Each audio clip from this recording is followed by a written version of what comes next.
Right now, Bollywood is running on the way of experimental cinema.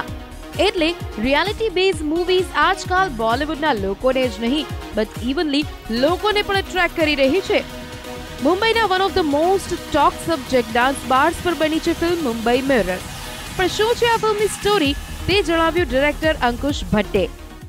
જેમ કે મેં તમને કીધું કે ક્યુરિયોસિટી હંમેશા હોતી હોય છે કે ડાન્સ બાર એવું તો જ્યારે એ બંધ બી થયા હતા ત્યારે આપણને બધાને એવું થતું હતું કે અરે 4-5 છોકરીઓ નાચે છે, એની આજુબાજુમાં 10-15 લોકો પૈસા ઉડાવે છે, તો આમાં પ્રોબ્લેમ શું છે?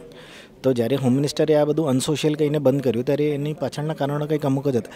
કારણ કે એ ડાન્સ બાર થ્રુ ડ્રગ્સ સપ્લાય થતું હતું, પ્રોસ્ટિટ્યુશન, હ્યુમન ટ્રાફિકિંગ, અને મુદ્દાની વાત તો એ છે કે ત્યાં બેસીને આતંકવાદીઓની એક્ટિવિટીઝ પણ ઉભરતી હતી. તો આ બધા કારણોનું મૂળભૂત કારણ જે બાર્સ બંધ થવાનું હતું એ આ હતું. તો જ્યારે આ બધી વાર્તા, આ બધું જ્યારે આપણે સાંભળીએ તો એક અલગ પ્રકારની એક્સાઇટમેન્ટ આવી જાય છે એક ફિક્શન એની આજુબાજુ રોપવાની. તો મેં એવું જ કર્યું અને આ મુંબઈ મિરર એ ફિક્શનનું પરિણામ છે. ભિંડી બજાર જેવી not so successful but critically acclaimed movie બનાવનાર અંકુશે ફરી એક યુનિક સબ્જેક્ટ પસંદ કર્યો છે અને આ ફિલ્મમાં અઝાન ફિલ્મથી બોલિવૂડમાં એન્ટ્રી કરનાર સચિન જોશી છે લીડ કેરેક્ટરમાં. तो શું છે कैरेक्टर सचिन નું આ मूवीમાં? Let's hear it from him. देखिए, मेरा जो कैरेक्टर है, मैं एक पुलिस वाले का रोल प्ले कर रहा हूँ जिसका नाम है अभिजीत पाटिल.